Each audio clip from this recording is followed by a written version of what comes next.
Love stories galore, and greedy as she was, she wanted more and more.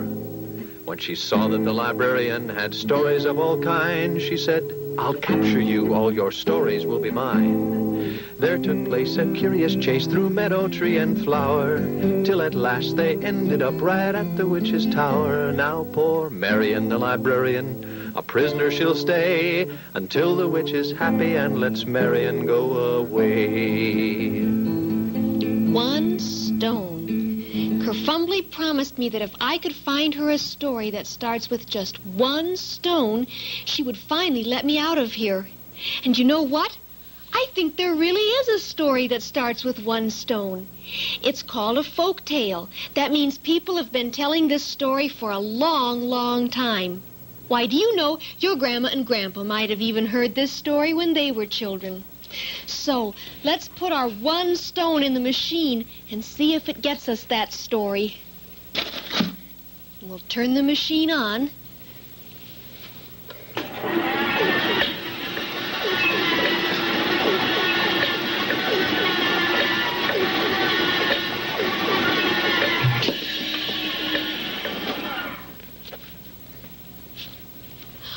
Oh, hooray! It is the story. It's called Stone Soup, and Anne McGovern tells it this way.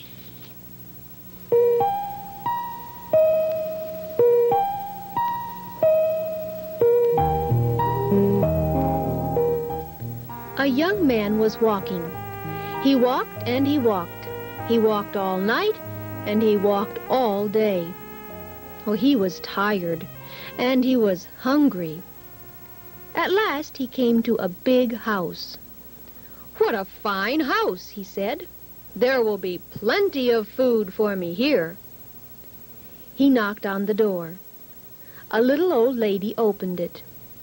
"Good lady," said the young man, "I am very hungry. Can you give me something to eat?" "I have nothing to give you," said the little old lady. "I have nothing in the house. I have nothing in the garden." And she began to close the door. "Stop," said the young man. "If you will not give me something to eat, will you give me a stone?" "A stone?" said the little old lady.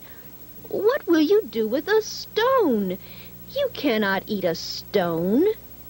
"Ah," said the young man, "I can make soup from a stone."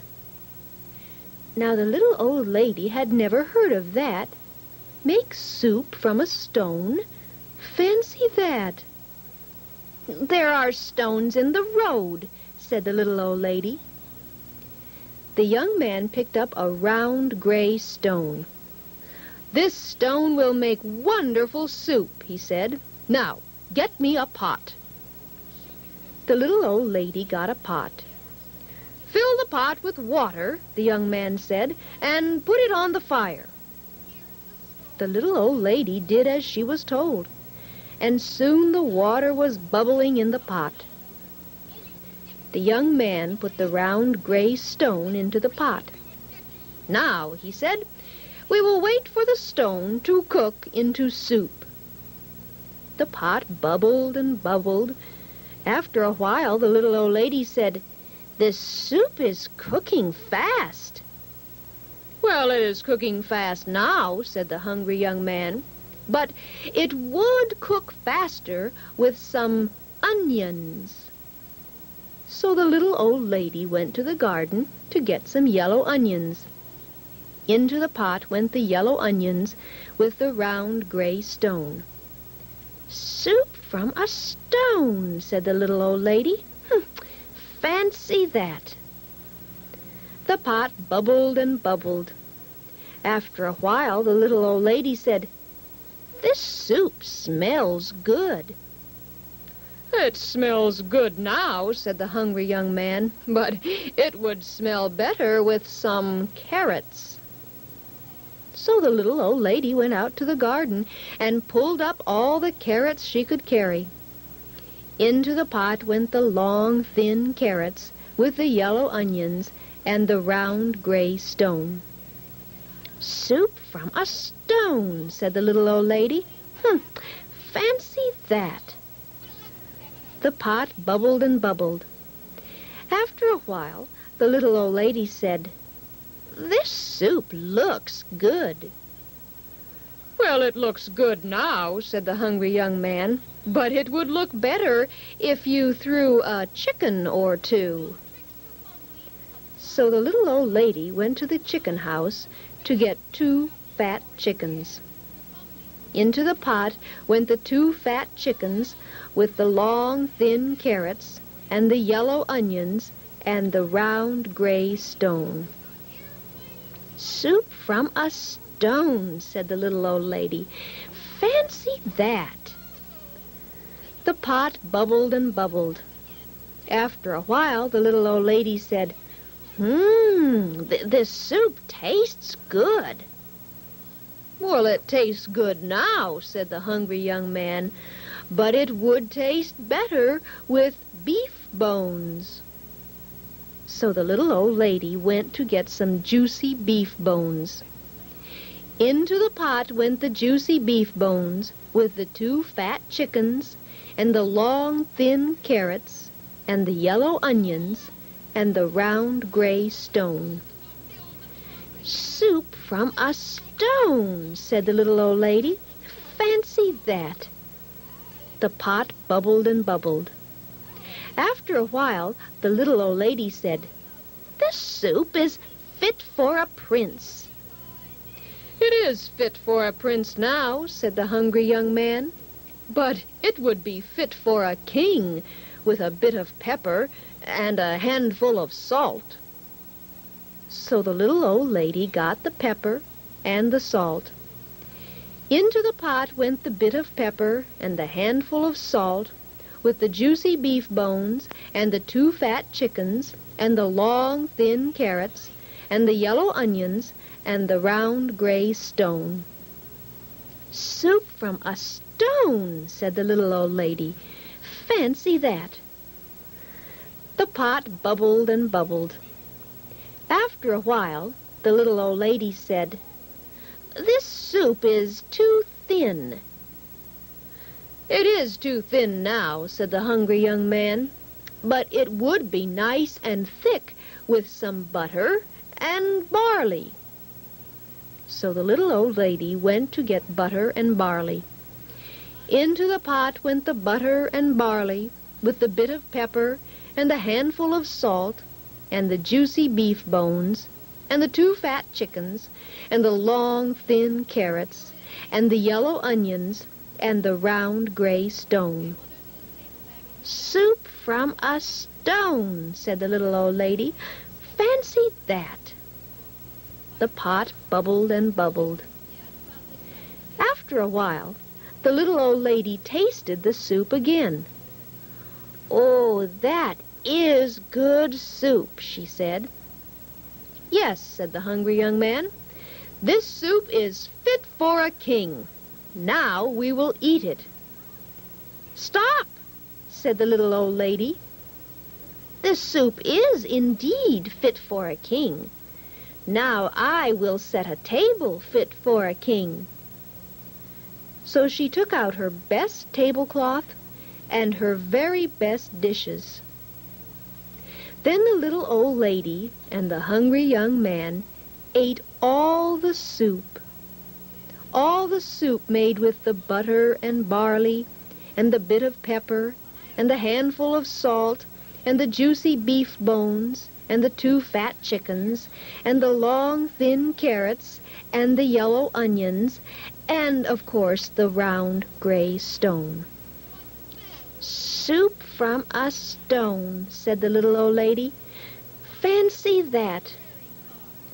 "Now," said the young man, "I must be on my way."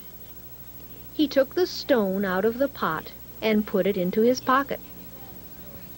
"Why are you taking the stone?" said the little old lady. "Well," said the young man, the stone is not cooked enough. I will have to cook it some more tomorrow." And the young man said goodbye.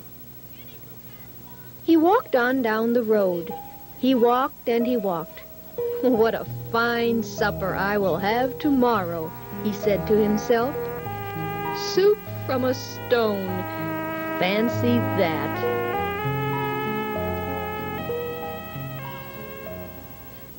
And that's the story of Stone Soup. Kerfumbly's going to be so surprised. She didn't think I could get her a story out of just one stone. Let's call her. Left and right and Zachary Zoo, here's a story just for you. No! No, you didn't really make a story out of one stone, did you? Yes, I did, and there it is. Oh, let me see that.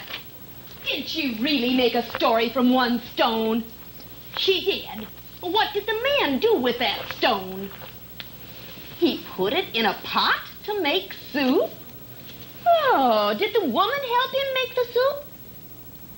Well, what did she put in the pot? Onions and carrots and chicken and bones and salt and pepper. Who ate that soup? Oh, the man and the woman. Just a minute. The man just put in one stone and the woman put in everything else. Did the man trick the woman into helping him make soup? Yes, he did, didn't he? Oh. Now how am I going to trick Marion into getting another story for me, though? No tricks, Kerfumbly. You promised to let me go. Oh, no, I don't have enough stories yet. Why, I don't have a story about a dinosaur or an airplane.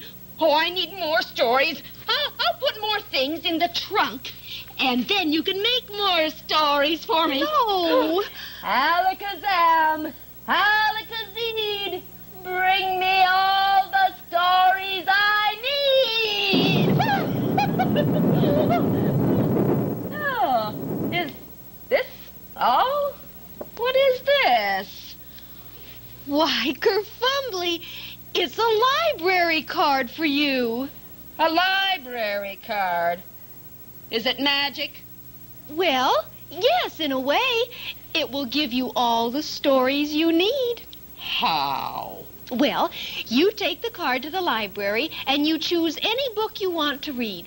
And then you show the librarian the card, and the librarian lets you take books home. I can take books home with this? Any book I want? That's right. And then when you're finished, you bring the books back to the library. Oh. So the magic is only good once. Oh, no, Kerfumbly. Then when you finish those books and take them back, you have more to take home. Oh, well then, it really is a magic card. Why, I can get all the books I want anytime I want. That's right. Well then, Marion, you may go back to the library. At last. And I'm going to take my library card and go back to the library with you. Good, good. Oh, Marion, do you suppose that they could get a magic card and go to the library, too? Oh, of course. All you have to do is go to the library with a grown-up, and the librarian will give you your own library card. And after that, you can get any book you want, just like me. Oh, why, they might want a book about a dinosaur like me. Or maybe witches. Or maybe a baseball. They could have one like that.